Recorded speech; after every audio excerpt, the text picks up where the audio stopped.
Welcome student. In today's lecture, we are going to study trade and commerce in ancient India. Trade is the acquisition, distribution and exchange of goods. It has occurred for as long as people have needed or desired something that other had but they lacked. Bartering for commodities and trade in kind evolved into increasingly complex forms in exchange using commodity currencies like bronze, copper, ingots or even cowrie shells, cows, shells, beads, and even other metals were employed as a means throughout the Vedic period. However, these were typically only useful for large-scale commercial operation and smaller transactions necessitate the use of something else, that is coins or money. The ancient nation often introduced coin as a convenience means to pay to their warriors. But the concept rapidly expanded to the civilian life that we use today. There are evidences that marine trade persisted on the large scale during the Vedic period, that is 1500 to 1800 BC. Mauryans from 324 to 187 BC and Kushnas from 30 CE through to roughly 375 CE. The Gupta era, as well as succeeding period of South Indian dynasties such as Palvas, Chaulukyas, Cholas. The slogan of Rigved sailors was "May our ship embark to all the region of globe." The similar narrative of ship trips, disasters, and missionary moving through overseas abound in the Buddhist literature, especially Jataka stories. There were feeder land routes connecting to places of production to point of export such as seaport and vice versa.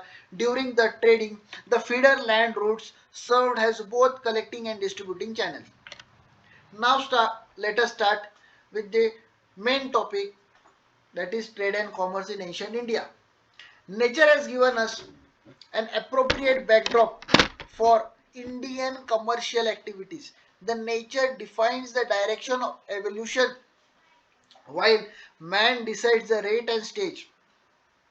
It is said by Taylor Griffith. The India is fortunate with the Himalayas in the north and the seas in the south. The archaeological evidence is revealed that the trade and commerce across land and water played a significant role in the evolution of the economy in the ancient India. The presence of sea has helped in the expansion of the business across the continent. Trade during Harappan times. The Harappan civilization have had a thriving trade and commerce network both inside and outside its borders. When urban civilization grew, in the towns of Harappa and Mohenjo-daro, India established trading economic relations with the Sumer, Egypt, Oman, Bahrain and other Western Asian countries. The Harappan were also known to be skilled seafarers as indicated by the depiction of the boat and seals, tablet and amulets. The docket unearthed the Gujarat Lothals provide extremely strong evidence of the marine trade that at that period. The establishment of the urban center in the Indus Valley civilization coincided with the development of the excess agricultural produce which was first noted in India with the rise of trade and craft. Trade in the ancient Mesopotamia and Indus Valley. Around 300 BC, 3000 BC, the trade began with the Mesopotamia and the Indus Valley. The spice, gold, textile were among the traded commodities traded. Cities with the greater number of items to trade were wealthy. As the civilization grew, so did the number of individuals who required greater resource. One of the reasons for the development of the trade and commerce was of this because the traded diverse items based on the natural resource of the civilization region, ancient town connected to the distinct group of people. The growth of commerce has helped the influence on communication, money, Harap transportation and cultural system. Since the Harappan period, textile have been one of the most important item in the Indian trading. Textile has a trade produce like many other perishable material do not remain an evidence, but few of that do exist. Say much about their commerce textile trade. Evidences can occasionally be found implicit in other resources. For example, the scroll headpieces of Harappa clay figuring closely match the emblem of Babylon goddesses, implied trade link between the two lands. Babylon was the ancient Mesopotamian city. Another reference showed that the clothing as well as other commodities such as medicinal herb, essence, scent material and so on were routinely delivered to Mesopotamia from the eastern land to Meluha, the Sumerian term for Indus civilization. This product remained the item trading subsequently time has well. Trade related spice and fragrance. The spice and the fragrance valuable stones such as wool, silk, muslin, and cotton were in the high demand in the Roman world from 1st century AD. The Periplus of the Athenian Sea, the manual produced by the Greek in the 1st century CE of the seamen traveling between the Red Sea and the Bay of Bengal, and also mentioned clothing trade from India. It is also mentioned about the export very good quality of muslin from Ganga or Vanga area. This came most likely from the Tamluk or ancient Tamralipti port in West Bengal, Purbi, Medinipur district in 24 Pargana district. Trade link between the China and Kanchipuram. Chinese silk was imported into Kanchipuram and exported to Malaya from there. The Kanchipuram known was also the center of indigenous silk manufacturing. Therefore, it is reasonable to assume that the local silk was included in the route shift to Malaya. The Kanchi also produced enormous gleaming pearls and unusual stones, which were swapped for gold and silk items. It suggests that silk fabric played a significant role in Indian trade. Trade link between during Vedic time.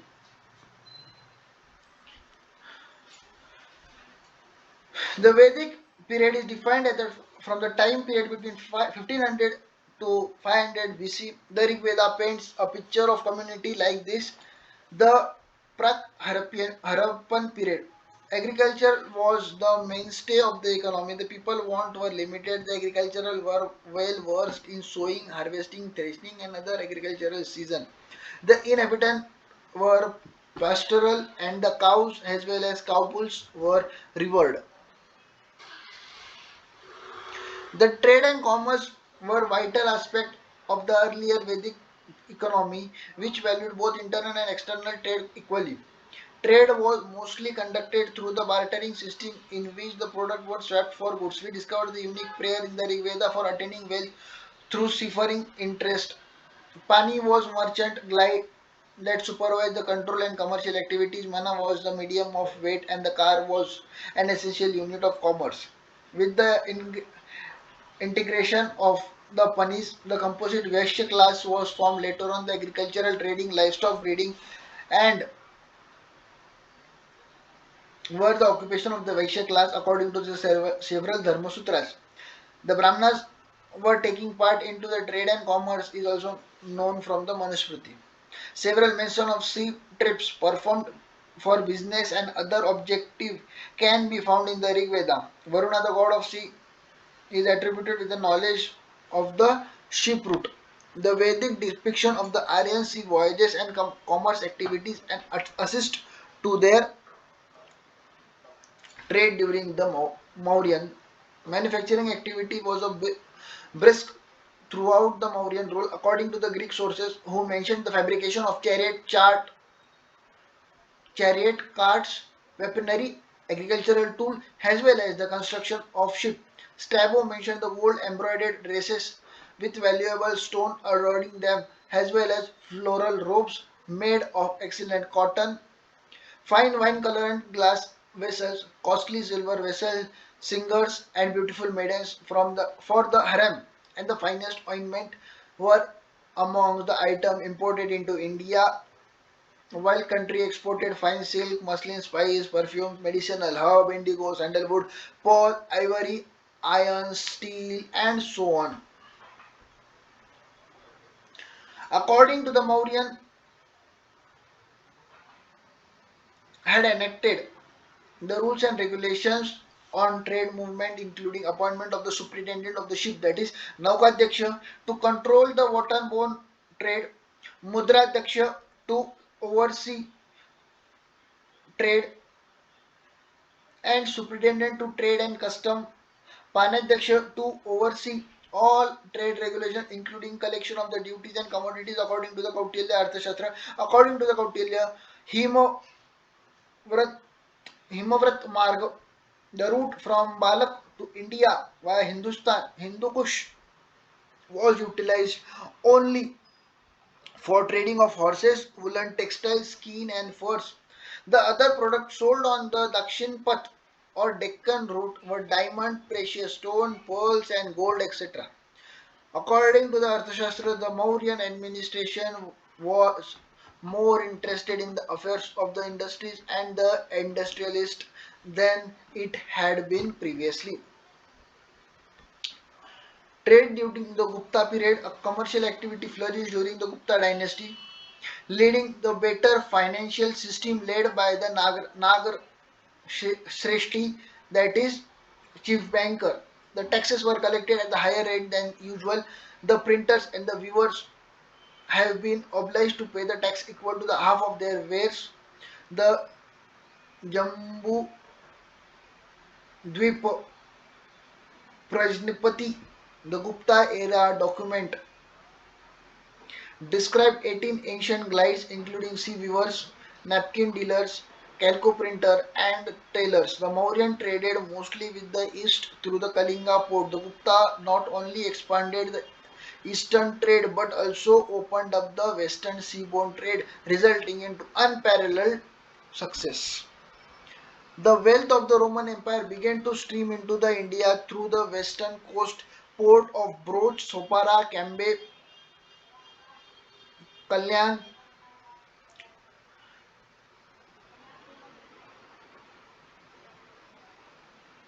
when the Chandragupta II opened up the western trade.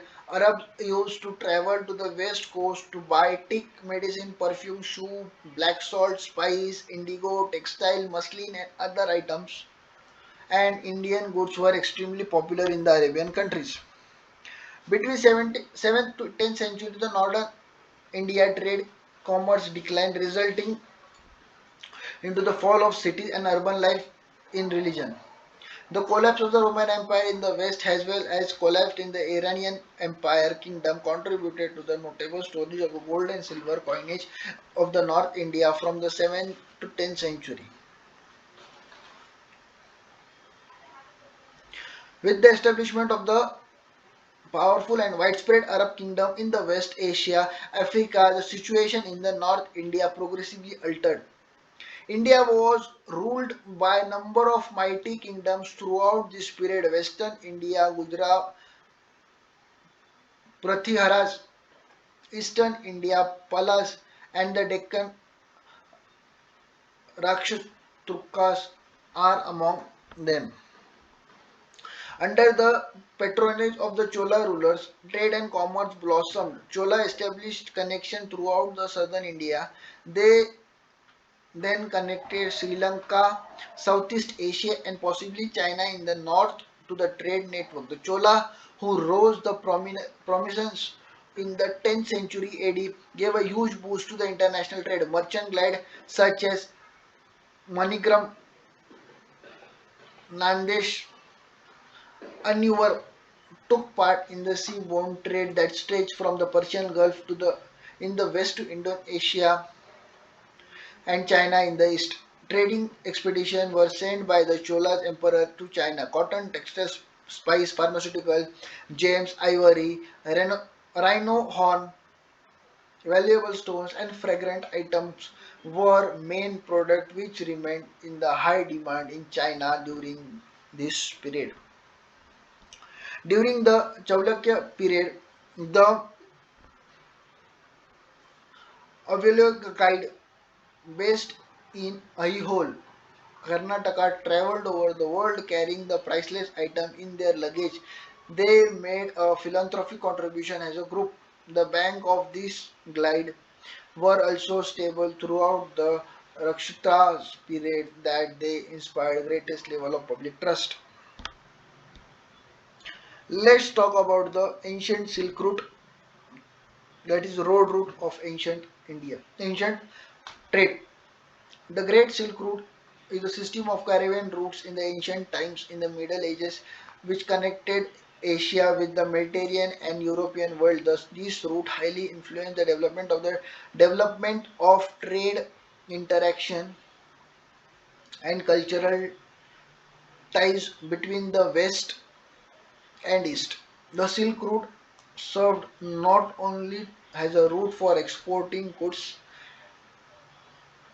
such as silk, spice, precious metal, mineral handicraft, architecture, painting, but also transmitted cultural exchange, including the- theatric performance of dance, music, art.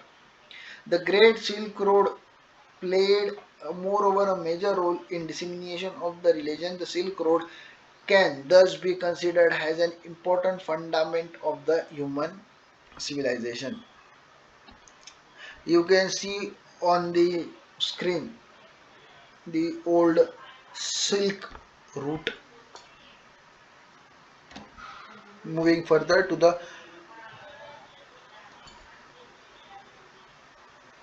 other trade routes, that is Uttar Path and Dakshin Path. Uttar Path or Dakshin Path land routes, the northern and the southern land big routes, which together form the Grand Road of India, become the ethereal trade route for silk trade, along with their feeder channel, especially during the Kushna period, which connected China, Southeast Asia, Central Asia, and European countries. The Kushna made a significant progress in the Indian trade and developed trading link between China, Rome, Sindhu, Saurya, Kapsia, Gandharas, Push, Madura, and Varanasi. Ma- Maritime history of ancient India exploring trade, that is by sea route. The maritime trade route played a pivotal role in shaping the economic and cultural landscape of the ancient India. The interconnected waterway facilitated the exchange of goods, idea, technology, and distant land. According to the archaeological finding, ancient Indian sailor navigated this route as early as 3rd millennium. The Silk Route is one of the most renowned ancient routes connecting India with China, Central Asia, and Mediterranean. Textiles such as textile goods such as silk and cotton, along with the precious gems like diamond and gold, flowed along this route, enriching both Indian and foreign economics. The significance of the Silk Route in fostering culture exchange is evident from the spread of Buddhism from India to East Asia. The important export and import of ancient India are what we exported: spice, textile, precious stone, semi-precious stone, ivory, pearl, and sandalwood. What we imported gold, we imported silver, horses, luxury items.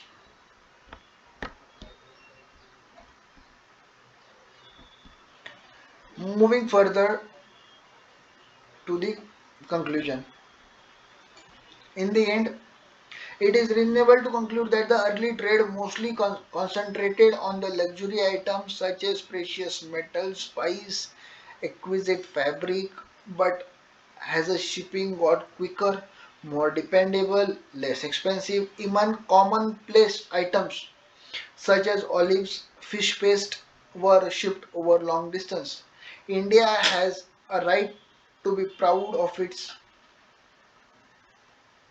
role as an essential and fundamental element of the worldwide Silk Route, which was an historic trade route that spanned from 2nd century BCE to 14th century. The trade enhanced culture interaction, resulting in the spread of ideas and cultural practice, notably in the field of language, religion, and art. Thank you. You will get this PDF in the description below. Thank you.